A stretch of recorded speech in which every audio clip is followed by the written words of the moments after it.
आइए जानते हैं आज के प्रमुख अंतर्राष्ट्रीय खबरों को। पहले एक नजर हेडलाइंस पर। दिल्ली एनसीआर में भीषण गर्मी के बीच हुई बारिश से लोगों को मिली राहत। नोएडा में श्रम विभाग का एक्शन, 203 एजेंसियां ब्लैकलिस्ट, लाइसेंस रद्द की तैयारी। यूएस नाकेबंदी नहीं हटी तो एक्शन लेंगे, हार्मूज पर ईरान की अमेरिका को नई धमकी। इस्लामाबाद में फिर आमने सामने होंगे ईरान अमेरिका। अमेरिका के आगे नहीं झुकेगा ईरान, यूरेनियम पर ट्रंप को फिर दिखाई आग। ईरान ने कहा डोनाल्ड ट्रंप ने 1 घंटे में 7 दावे किए और 7 झूठे हैं। डोनाल्ड ट्रंप ने भारत पाकिस्तान का जिक्र करते हुए अब क्या कहा। सोते समय बंद कर दे 3 डिवाइस, सरकार ने दिया बिजली बचाने का फॉर्मूला। भूत बंगला का बॉक्स ऑफिस पर चला जादू, टूट गया भूल भुलैया 2 का रिकॉर्ड। और आईपीएल 2026 में केकेआर की लगातार 5वीं हार पर बिखरे रहाणे। शुक्रवार को दिल्ली एनसीआर के कई इलाकों में बारिश दर्ज की गई, जिससे गर्मी से राहत देखने को मिली। भारत मौसम विज्ञान विभाग यानी आईएमडी के अनुसार वीकेंड पर मौसम का मिजाज बदला रहेगा, हालांकि तापमान में बढ़त देखने को मिल सकती है। मौसम विज्ञान के अनुसार शनिवार 18 अप्रैल को आसमान आंशिक रूप से बादलों से घिरा रहेगा। अधिकतम तापमान 40 से 42 डिग्री सेल्सियस के बीच रहने का अनुमान है, जबकि न्यूनतम तापमान 20 से 22 डिग्री सेल्सियस के आसपास रह सकता है। न्यूनतम तापमान सामान्य के करीब रहेगा, लेकिन अधिकतम तापमान सामान्य से 3.1 से 5 डिग्री सेल्सियस अधिक दर्ज किया जा सकता है। उत्तर प्रदेश के नोएडा और ग्रेटर नोएडा में हाल के श्रमिक प्रदर्शनों, श्रम कानूनों के उल्लंघन और कंपनियों में बढ़ते असंतोष के बीच प्रशासन ने एक साथ कई बड़े कदम उठाए हैं। एक तरफ श्रम विभाग ने 24 कंपनियों को मैन पावर सप्लाई करने वाली 203 एजेंसियों के खिलाफ कड़ी कार्रवाई की तैयारी कर ली है, वहीं दूसरी ओर श्रमिकों को राहत देते हुए 21% वेतन वृद्धि का ऐलान किया गया है। इस पूरे घटनाक्रम के बीच पुलिस जांच में प्रदर्शन के पीछे साजिश और बाहरी कनेक्शन के संकेत भी सामने आए हैं, जिससे मामला और गंभीर हो गया है। ब्रिटिश प्रधानमंत्री कीर स्टारमर ने शुक्रवार को ऐलान किया कि हॉर्मुज स्ट्रेट में शिपिंग की आजादी बहाल करने के लिए 1 दर्जन से ज्यादा देश रक्षा मिशन में शामिल होने को तैयार हैं। फ्रांस और ब्रिटेन ने पेरिस में 49 देशों की बैठक की अध्यक्षता की, जिसमें बहुराष्ट्रीय सुरक्षा मिशन की तैयारियों पर चर्चा हुई। लेबनान से फायर के बाद ईरान के विदेश मंत्री अब्बास अरागची ने जलमार्ग को कमर्शियल जहाजों के लिए खुला घोषित किया है, लेकिन इसके साथ ही ईरानी रिवोल्यूशनरी गार्ड्स की अनुमति जरूरी कर दी है। ईरानी अधिकारियों ने कहा कि अमेरिका द्वारा फ्रीज किए गए फंड को फ्री करना भी इस सौदे का हिस्सा है। उधर अमेरिकी राष्ट्रपति डोनाल्ड ट्रंप ने भी सोशल मीडिया पर ईरान द्वारा जलमार्ग खोलने के ऐलान का जिक्र किया। हालांकि अमेरिकी नौसेना ने अभी भी समुद्री सुरंगों के जोखिम की स्थिति स्पष्ट नहीं होने की बात कही। यह रणनीतिक जलमार्ग दुनिया के 20% कच्चे तेल और गैस की आपूर्ति का मार्ग है, जो 28 फरवरी को अमेरिकी और इजरायली हवाई हमलों के बाद अवरुद्ध हो गया था। पश्चिम एशिया में बढ़ते तनाव के बीच अमेरिका और ईरान के बीच बातचीत को फिर से पटरी पर लाने की कोशिशें तेज हो गई है। मीडिया रिपोर्ट्स के मुताबिक दोनों देशों के बीच वार्ता का अगला दौर सोमवार को पाकिस्तान की राजधानी इस्लामाबाद में आयोजित हो सकता है।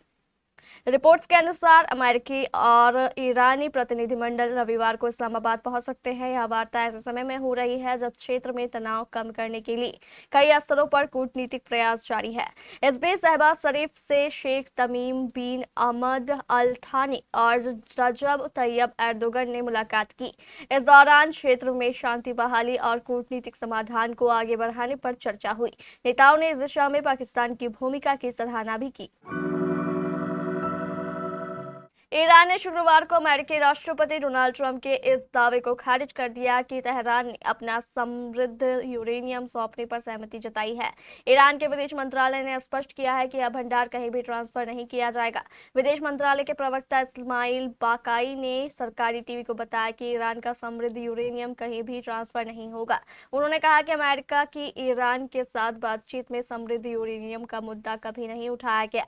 ट्रंप ने पहले ट्रुथ सोशल पर कहा था कि अमेरिका को को B2 बम वर्षकों के हमलों के बाद परमाणु धूल प्राप्त होगी, जिसका मतलब कथित तौर पर पिछले अमेरिकी हमलों के दौरान दफनाए गए समृद्ध यूरेनियम से था। ईरानी प्रवक्ता ने कहा, पिछली वार्ता परमाणु मुद्दे पर केंद्रित थी, लेकिन अब वार्ता युद्ध को समाप्त करने पर केंद्रित है। उन्होंने आगे कहा, प्रतिबंध हटाने की 10 सूत्री योजना हमारे लिए बहुत महत्वपूर्ण है। हम पर थोपे गए युद्ध के दौरान हुए नुकसान के मुआवजे का मुद्दा विशेष रूप से महत्वपूर्ण है। ईरानी संसद के अध्यक्ष मोहम्मद बाकर कालिबाफ ने कहा कि अमेरिका के राष्ट्रपति डोनाल्ड ट्रंप ने 1 घंटे में 7 दावे की और सभी 7 झूठे हैं। मोहम्मद बाकर कालिबाफ ने सोशल मीडिया प्लेटफॉर्म एक्स पर लिखा, अगर ईरानी बंदरगाहों पर अमेरिकी नाकेबंदी जारी रही तो हॉर्मुज स्ट्रेट खुला नहीं रहेगा। यह बात उन्होंने ट्रंप के उस बयान के जवाब में कही जिसमें ट्रंप ने कहा था कि शांति समझौते तक ईरानी बंदरगाहों पर नौसैनिक नाकेबंदी रहेगी। कालिबाफ ने लिखा, हॉर्मुज स्ट्रेट खुला है या बंद है और उसके नियम क्या होंगे या जमीन पर हालात तय करेंगे, सोशल मीडिया नहीं। हॉर्मुज स्ट्रेट से तय किए गए रास्ते और ईरान की अनुमति के आधार पर होगा। अमेरिकी राष्ट्रपति डोनाल्ड ट्रंप ने खुद को पीसमेकर यानी शांति स्थापित करने वाला बताया है। ट्रंप ने फिर दावा किया है कि उन्होंने भारत और पाकिस्तान का सैन्य संघर्ष रुकवाया था। अमेरिका के एरिजोना में एक ऐसी रैली को संबोधित करते हुए डोनाल्ड ट्रंप बोले, मैं पीसमेकर यानी शांति स्थापित करने वाला हूँ। मैंने 8 युद्ध खत्म की। मैंने भारत पाकिस्तान का ऐसा युद्ध खत्म किया जो 3 से 5 करोड़ लोगों की जान ले लेता। उन्होंने कहा, मैंने 8 युद्ध खत्म किए, लेकिन अगर हम ईरान और लेबनान को जोड़े तो यह 10 युद्ध हो गए और करोड़ों लोगों की जान बची। सोचिए हमने कितनी जिंदगियां बचाई है। हमें अक्सर सिखाया जाता है कि घर में उसी कमरे या जगह के बिजली उपकरण इस्तेमाल करने चाहिए जहां आप मौजूद हो। इससे एक सवाल पैदा होता है कि रात के समय में भी बिजली उपकरणों के इस्तेमाल की कोई आदत अपनाई जानी चाहिए। इसका जवाब Uttar Pradesh power corporation limited ने एक ट्वीट के जरिए दिया। दरअसल Uttar Pradesh power corporation limited के अनुसार रात के समय में टीवी, वाईफाई और चार्जर जैसे उपकरण बंद करने की आदत डालनी चाहिए, जिससे बिजली और पैसे दोनों की बचत होती है। गौर करने वाली बात यह है कि कई बार हम ऐसे उपकरण प्लग में लंबे समय के लिए लगाकर छोड़ देते हैं जिन्हें हम इस्तेमाल तक नहीं करते। लोग सोचते हैं कि ये उपकरण इस्तेमाल नहीं हो रहे हैं तो बिजली भी नहीं खा रहे हैं, जबकि ऐसा नहीं है।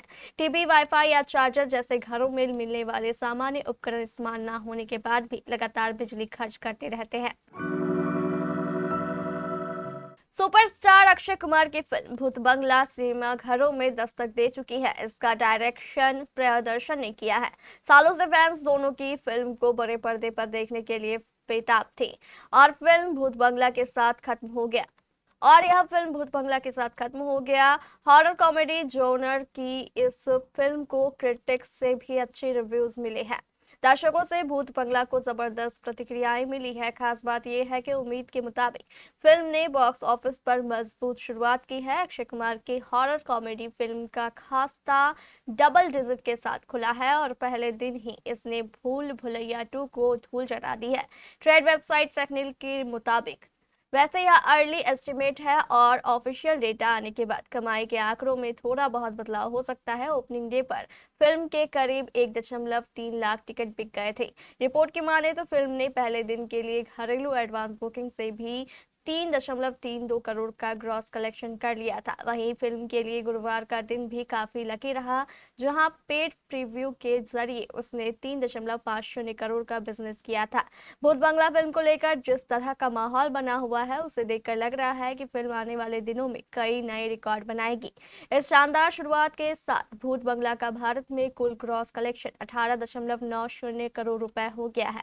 दिलचस्प बात यह है कि अक्षय कुमार की इस फिल्म ने कार्तिक आर्यन की भूल भुलैया 2 के ओपनिंग डे रिकॉर्ड को पीछे छोड़ दिया है, जिसने साल 2022 में 14.50 करोड़ रुपए का बिजनेस किया था। आईपीएल 2026 में मौजूद 10 टीमों में से 9 ने कम से कम एक मैच जीत लिया है। सिर्फ कोलकाता नाइट राइडर्स यानी केकेआर एकलौती ऐसी टीम है जिसे अब तक एक भी जीत नसीब नहीं हुई। टीम के पास सिर्फ 1 पॉइंट है जो उन्हें बारिश के कारण मुकाबला रद्द होने के बाद मिला था। टीम ने सीजन के लगातार 5वीं हार बीते शुक्रवार 17 अप्रैल को गुजरात टाइटंस के खिलाफ झेली। इस हार के बाद टीम के कप्तान अजिंक्य रहाणे बहुत निराश दिखाई दिए। रहाणे ने टीम की 5वीं हार पर कहा कि इस तरह मैच हारने के तुरंत बाद बात करना बिल्कुल भी आसान नहीं होता है। इसके अलावा रहाणे ने टीम के स्टार खिलाड़ी कैमरून ग्रीन को लेकर बात की, जिन्होंने 79 रनों की शानदार पारी खेली।